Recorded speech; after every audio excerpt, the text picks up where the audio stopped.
Prions. Seigneur, à nouveau, nous t'élevons ces moments. Dans ta parole, ce moment où on veut se laisser instruire et toucher par cette parole vivante et par toi-même, à travers ton esprit. Merci pour ces moments. Amen. Depuis quelques semaines, nous lisons des extraits d'un document qui cherche à expliquer sommairement l'une des plus grandes confessions de foi du christianisme, tant catholique romain que protestant. Document qu'on appelle le symbole des apôtres ou encore appelé le credo. On y trouve admirablement bien résumé les grandes vérités qui touchent le Dieu trinitaire que nous adorons et servons et qui met l'accent sur cette triple œuvre de ce Dieu, création, rédemption et sanctification. Et j'aimerais simplement relire ce texte avec vous. Et le prochain diapo, désolé, c'est un peu petit. Je vais vous le lire et certains vont reconnaître ce document donc qui est ancien et aussi fidèle à ce que la parole nous apprend de Dieu. Voici le document. Je crois en Dieu, le Père Tout-Puissant, Créateur du ciel et de la terre, et en Jésus-Christ, son Fils unique, notre Seigneur, qui a été conçu du Saint-Esprit et qui est né de la Vierge Marie. Il a souffert sous Ponce Pilate, il a été crucifié, il est mort, il a été enseveli et il est descendu aux enfers. Le troisième jour, il est ressuscité des morts, il est monté au ciel, il est assis à la droite de Dieu le Père Tout-Puissant, d'où il viendra pour juger les vivants et les morts. Je crois en l'Esprit Saint, à la Sainte Église universelle, à la communion des saints, à la rémission des péchés, à la résurrection de la chair et à la vie. Amen. Si on peut garder cet écran devant nous quelques instants et qu'on revienne sur le texte, qu'est-ce qu'on constate? C'est que la partie qui parle de notre Seigneur Jésus est au centre, n'est-ce pas? Elle est entourée de la déclaration sur le Père, la déclaration sur le Saint-Esprit, mais le cœur et la grande part de ce symbole est attribué à Jésus et à l'œuvre de rédemption qu'il a accomplie pour ceux et celles qui le reconnaissent comme Seigneur et Sauveur. Et le gros de ces événements qui sont mentionnés se sont passés sur quelques jours à peine. Quelques jours précédant son arrestation, sa condamnation, sa mise à mort, et quelques jours qui ont suivi ces événements à la fois tragiques, mais qui ont produit quelque chose de glorieux et de lumineux. Et c'est pourquoi nous célébrons année après année avec les chrétiens du monde entier ce qu'on appelle l'événement Pâques. Ce moment où, il y a 2000 ans, Jésus de Nazareth s'est présenté à Israël en tant que roi rédempteur pour apporter le salut en son nom. Nous allons prendre le temps cette semaine, et tout particulièrement vendredi soir et dimanche matin, pour souligner ce moment charnière dans l'histoire de l'humanité. Paul va résumer ce moment-là dans quelques phrases, quelques versets en Romains 5, où il écrit ceci. « Alors que nous étions sans force, Christ est mort pour des pécheurs au moment fixé. À peine mourrait-on pour un juste, écrit-il. Peut-être accepterait-on de mourir pour quelqu'un de bien. Mais voici comment Dieu prouve son amour envers nous. Alors que nous étions encore des pécheurs, Christ est mort pour nous. Puisque nous sommes maintenant considérés comme justes grâce à son sang, son sacrifice, nous serons à bien plus forte raison sauvés par lui de la colère de Dieu. En effet, si nous avons été réconciliés avec Dieu grâce à la mort de son Fils lorsque nous étions ses ennemis, nous serons à bien plus forte raison sauvés par sa vie maintenant que nous sommes réconciliés. Quelle profonde déclaration! Alors que nous étions sans puissance, alors que nous étions pécheurs, rebelles, alors que nous avions fait peu de cas de cet homme, Jésus, celui-ci a accompli une œuvre qui nous a ouvert les portes du ciel. Et dans quelques instants, Mégane Baudio se tiendra devant cette assemblée pour reconnaître en ses propres mots et professer que Jésus-Christ est son Seigneur et son Sauveur et qu'elle a été réconciliée avec ce Dieu grâce à l'œuvre de Jésus-Christ. Et lorsque le credo affirme que Jésus est notre Seigneur, il ne fait que reprendre une des affirmations les plus puissantes et les plus grandes du Nouveau Testament concernant la personne de Jésus-Christ. Dans l'un des plus beaux passages christocentriques, centrés sur Christ du Nouveau Testament, Philippiens 2, après avoir parlé de son humiliation, Dieu le Fils s'est fait homme et a accepté de mourir la pire des morts possibles. Paul poursuit dans ce texte en disant « C'est pourquoi Dieu l'a souverainement élevé et lui a donné le nom qui est au-dessus de tout nom, afin qu'au nom de Jésus, tout genou fléchisse dans les cieux, sur la terre et sous la terre, et que toute langue confesse que Jésus-Christ est Seigneur à la gloire de Dieu le Père. » Cette confession honore Dieu. Et notre sœur Mégane va glorifier le nom de Dieu à travers cette confession qu'elle va faire dans quelques instants. Plus tard, l'apôtre Jean écrira son évangile dans ce but clair de révéler la personne de Christ, l'œuvre qu'il a accomplie et les effets de cette œuvre-là. Il écrit en Jean chapitre 20, verset 31, « Ces choses ont été écrites afin que vous croyiez que Jésus est le Christ, le Fils de Dieu, et qu'en croyant, vous ayez la vie en son nom. » L'Évangile, la bonne nouvelle de Jésus-Christ, est le message le plus important qu'un être humain puisse entendre, puisse recevoir. Ce n'est pas pour rien qu'immédiatement après sa conversion, alors qu'il allait pour persécuter et arrêter des chrétiens, Paul, en route vers Damas, fait la rencontre de Jésus, reconnaît son erreur, et dès sa conversion, nous dit Acte 9, il prêcha dans les synagogues que Jésus est le Fils de Dieu. Tous ceux qui l'entendaient étaient dans l'étonnement et disaient « N'est-ce pas celui qui persécutait à Jérusalem ceux qui invoquent ce nom? Et n'est-il pas venu ici pour les amener liés devant les principaux sacrificateurs? » Cependant, Saul, Paul, se fortifiait de plus en plus et il confondait les Juifs qui habitaient Damas, démontrant que Jésus est le Christ, loin le Messie. Et tout au long du Nouveau Testament, dans le livre des Actes, dans les Épîtres, cette parole, Jésus est Seigneur, devient l'affirmation la plus fondamentale sur la personne de Jésus.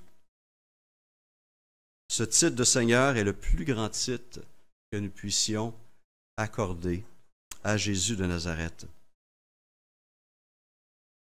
Mais comme nous l'avons souligné il y a quelques semaines, plusieurs de nos contemporains font des dernières paroles du poème Invictus, écrit par le poète britannique William Ernest Henley, un peu leur devise à eux, n'est-ce pas, leur vision, leur façon de voir leur place dans ce monde.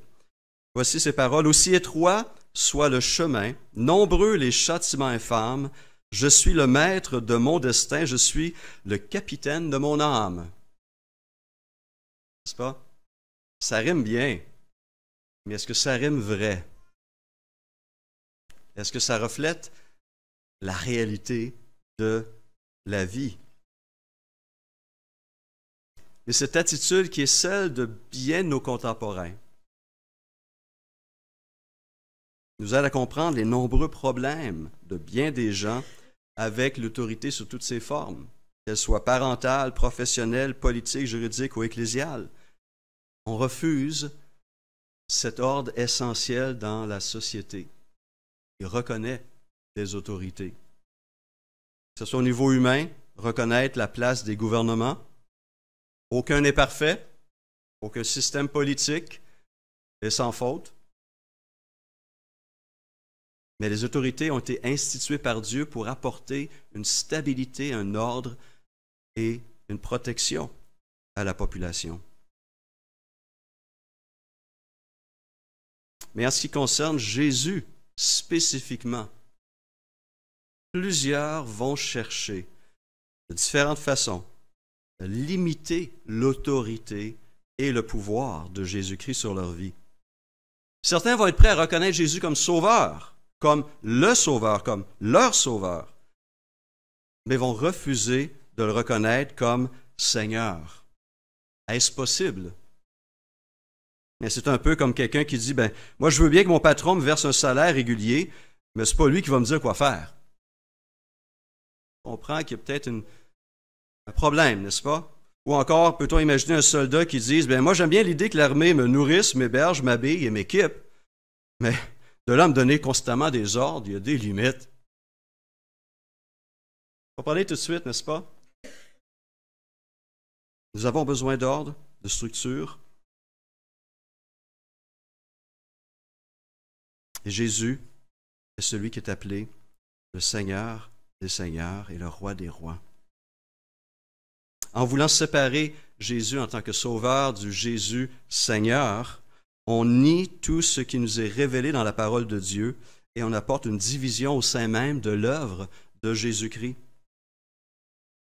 Le théologien James Packer a déjà souligné que le titre de Jésus, le Christ, qui veut dire loin, ou celui qui a reçu l'onction, souligne que ce Jésus a rempli totalement et parfaitement les trois offices pour lesquels des hommes dans l'Ancien Testament, dans l'Ancienne Alliance, étaient mis de côté, étaient consacrés, étaient oints. Celui de prophète, qui était un messager de Dieu, celui de prêtre, autrement dit celui qui jouait le rôle de médiateur entre Dieu et les hommes, et celui de roi. Voici ce qu'il écrit. La gloire de cette conjonction de rôles se constate lorsqu'on la met en parallèle avec nos besoins les plus profonds.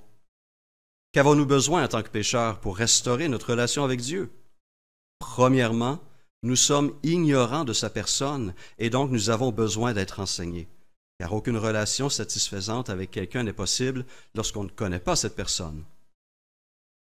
Ensuite, nous sommes séparés de lui et avons besoin de réconciliation. Et finalement, nous sommes faibles, aveugles et trop souvent insensés lorsque vient le temps de vivre pour Dieu. Nous avons donc besoin de quelqu'un qui puisse nous guider, nous protéger et nous fortifier. C'est ainsi qu'on comprenait le rôle de roi dans l'Israël de l'Ancien Testament. Dans la personne et le ministère d'un seul homme, Jésus-Christ, conclut Packer, ce triple besoin est complètement et parfaitement comblé. Prophète, sacrificateur et roi. Jésus, le Messie, Jésus, le Christ. Et Paul va rappeler que c'est en reconnaissant cette réalité que le salut nous est accordé. Si tu reconnais publiquement de ta bouche, écrit-il en Romains 10, que Jésus est le Seigneur, et si tu crois dans ton cœur que Dieu l'a ressuscité, tu seras sauvé. En effet, c'est avec le cœur que l'on croit et parvient à la justice, et c'est avec la bouche que l'on affirme une conviction et parvient au salut, comme le dit l'Écriture, « Celui qui croit en lui ne sera pas couvert de honte. » Ainsi, il n'y a aucune différence entre le juif et le non-juif, puisqu'ils ont tous le même Seigneur qui se montre généreux pour tous ceux qui font appel à lui. En effet, toute personne qui fera appel au nom du Seigneur sera sauvé. On ne peut séparer Sauveur de Seigneur. Certains vont accepter, par ailleurs, de le reconnaître au moins du bout des lèvres ou encore sur un bout de papier. Comme vous savez, notre loi constitutionnelle de 1982 commence ainsi. Attendu que le Canada est fondé sur des principes qui reconnaissent la suprématie de Dieu. Ça commence bien, hein? C'est dans l'application qu'il y a un petit peu de problème. Bien des lois canadiennes nient cette suprématie, va à l'encontre de cette suprématie.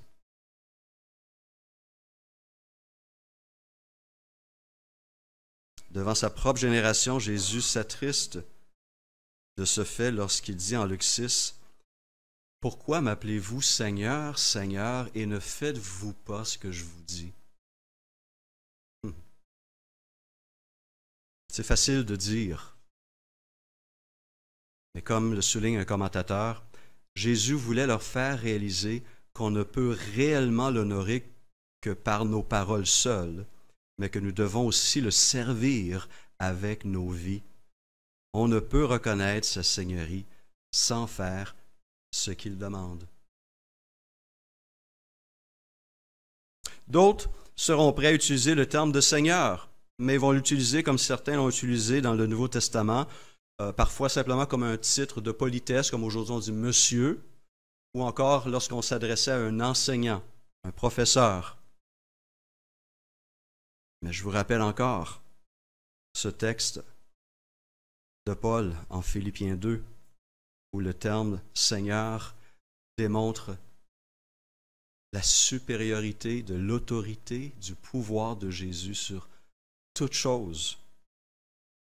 Dieu l'a souverainement élevé, lui a donné le nom qui est au-dessus de tout nom, afin qu'au nom de Jésus, tout genou fléchisse dans les cieux, sur la terre et sous la terre, et que toute langue confesse que Jésus-Christ est Seigneur.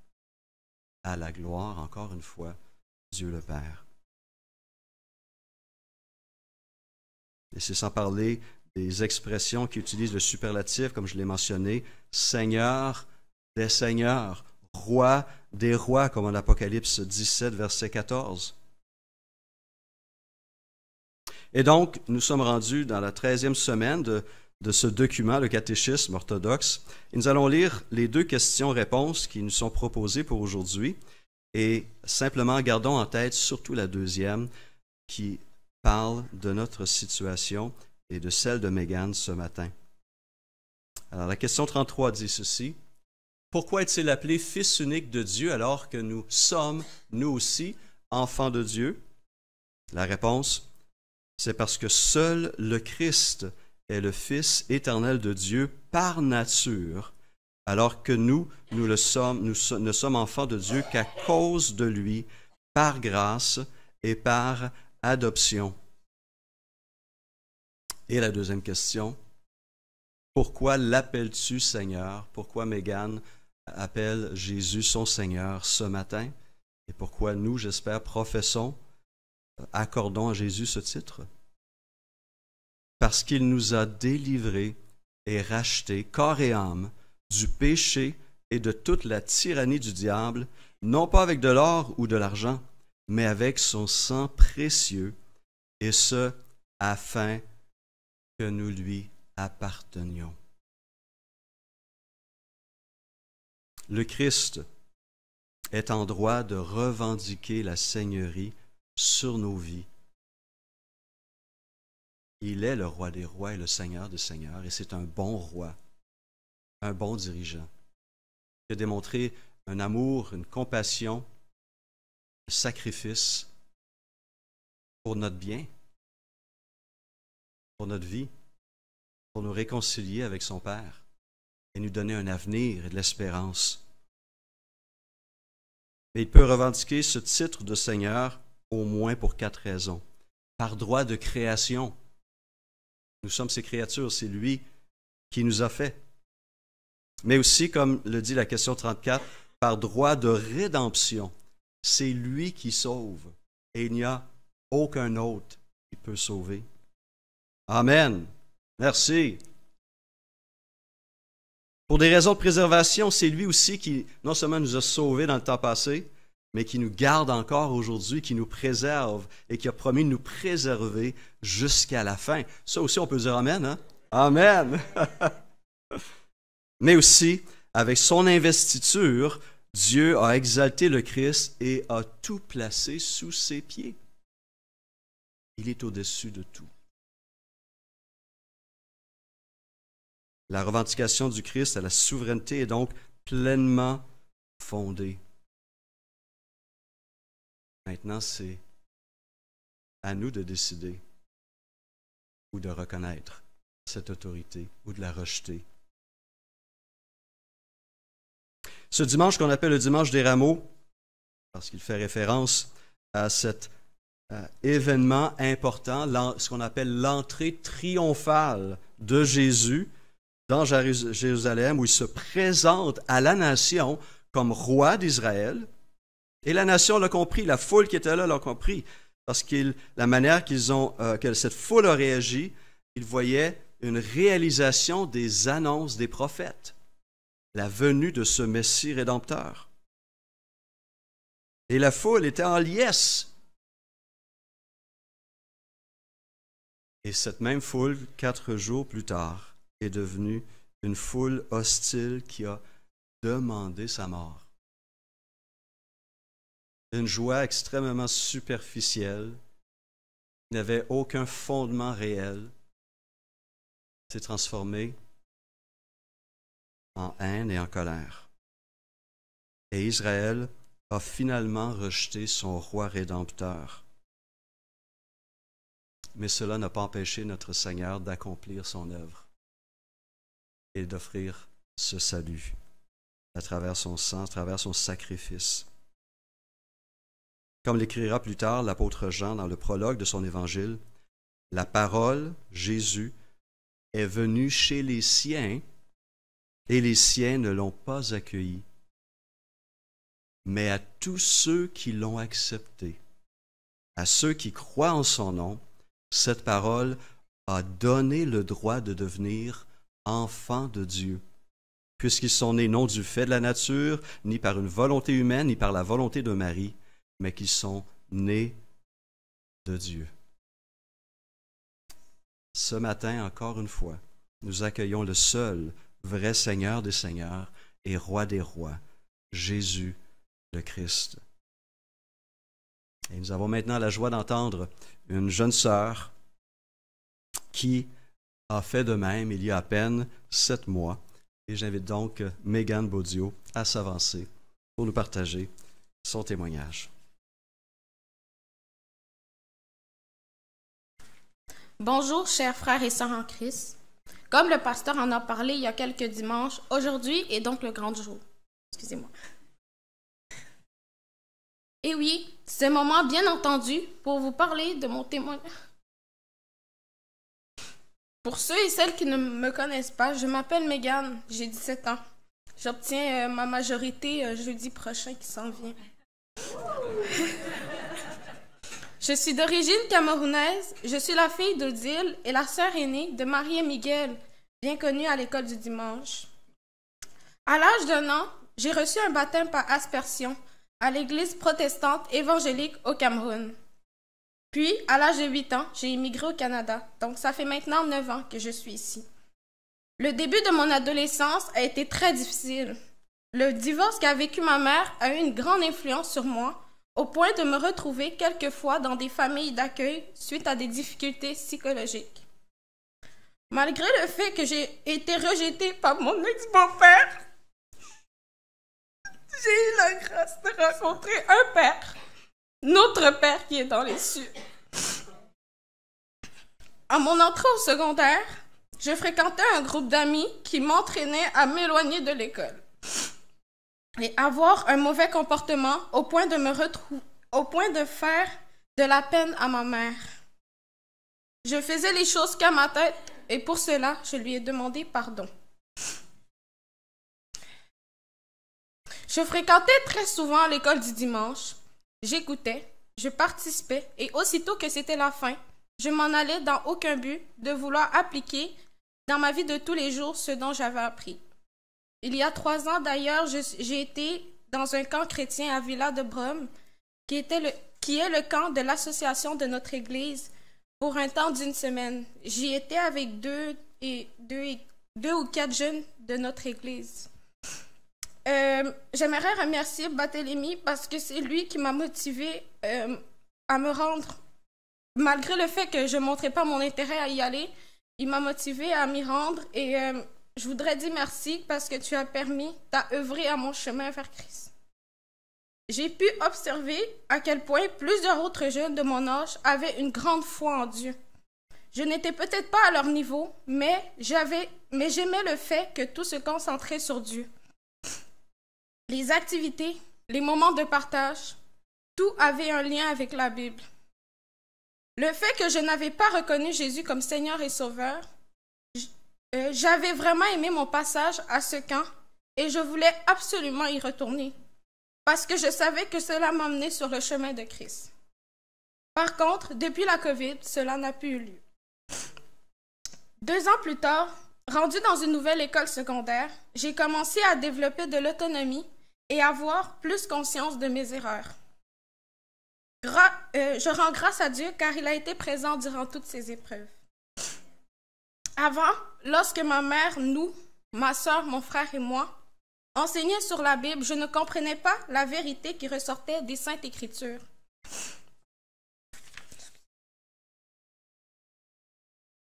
En début d'année 2022, j'ai pris le temps de réfléchir sur la personne que je suis et j'ai saisi que ma vie n'était pas le reflet d'une fille qui vit dans une famille chrétienne. Ayant vécu des moments difficiles et la séparation d'une amie fidèle, j'ai réalisé que l'être humain était éphémère dans nos vies. Pourtant, Dieu nous permet d'être avec nous en tout temps. Dans Psaume 91, versets 15 à 16, il est écrit « S'il fait appel à moi, je lui répondrai. Je serai avec lui dans le malheur. Je veux le délivrer et l'honorer. Je lui donnerai une vie longue et belle et je lui montrerai que je suis son sauveur. » C'est en septembre 2022 que j'ai décidé de plein gré de me tourner vers Christ. J'ai eu une forte sensation de la présence du Seigneur. À cet instant, j'ai senti le besoin de prier. Lors de ma prière, je ne m'étais jamais senti autant bien au point de verser des larmes. J'ai élevé ma prière à Dieu en lui disant que j'aimerais complètement lui donner ma vie et suivre son chemin. La vie mondaine m'a énormément déçue. Je lui ai aussi dit que je désirais devenir un nouvel être spirituel avec toute sincérité, car je tentais souvent de vivre comme une chrétienne sans avoir une réalité de l'esprit en moi. J'ai aussi compris que j'avais plus d'attachement envers l'être humain qu'au Seigneur Jésus dont je priais régulièrement.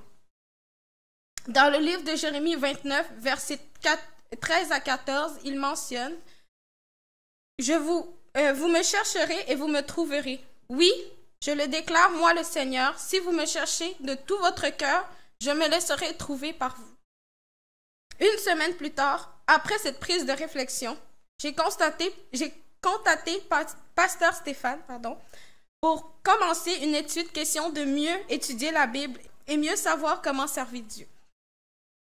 Maintenant, je me présente devant vous en tant que nouvelle Mégane, dont servante du Seigneur. Sûrement, certains d'entre vous vont se poser cette question. Pourquoi vouloir un deuxième baptême si elle en a déjà eu un? Alors, je vous réponds en disant, j'ai reçu ce baptême par aspersion à l'âge d'1 an. Je n'étais même pas consciente de l'importance de cela dans ma vie. Malgré tout, j'ai vécu une vie pécheresse. Pourtant, j'avais déjà obtenu un baptême. La perception que j'ai face à cela est le fait que lorsque nous sommes petits, nous ne parlons pas. Nous ne sommes pas conscients des actes et encore moins en mesure de confesser Jésus comme Sauveur et Seigneur. Je reviens à nouveau pour un baptême par immersion dans le but de m'identifier à Christ dans sa mort, son ensevelissement et sa résurrection. Je déclare l'amour de Dieu pour moi car il a envoyé son Fils unique en sacrifice sur la croix pour me sauver de mes péchés. Sans lui, je ne serais certainement pas présente devant vous ici ce matin. Ma participation dans le camp chrétien à Villa de Brome était sûrement une étape que Dieu a permis pour me rapprocher de lui, mais je n'ai pas prêté l'oreille à son appel. Le Seigneur a dû grandement être déçu de moi là-haut, de me voir, moi, sa créature, sa fille, vivre au contraire de sa parole. Le prier quand tout allait mal et le mettre de côté quand les choses fonctionnaient parfaitement. Dieu est amour car il m'a toujours désiré malgré le fait que je n'étais pas une bonne personne. Merci.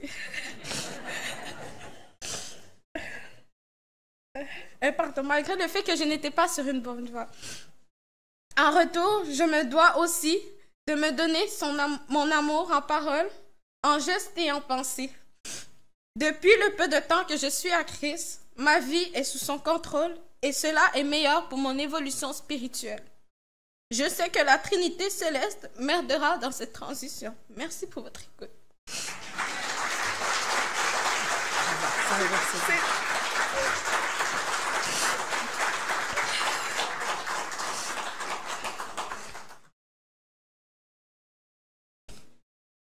Alors, nous avons l'occasion d'entendre ce témoignage où Megan reconnaît en Jésus-Christ son Seigneur et son Sauveur, mais simplement pour rendre les choses encore plus claires, si c'était nécessaire. Megan, donc, ayant reconnu Jésus comme Seigneur et Sauveur, t'engages-tu à offrir ta vie pour le servir, l'honorer et le glorifier? Oui. Amen. Et bien, sur la profession de cette foi, sur cet engagement, c'est avec plaisir que je te baptise au nom du Père, du Fils et du Saint-Esprit.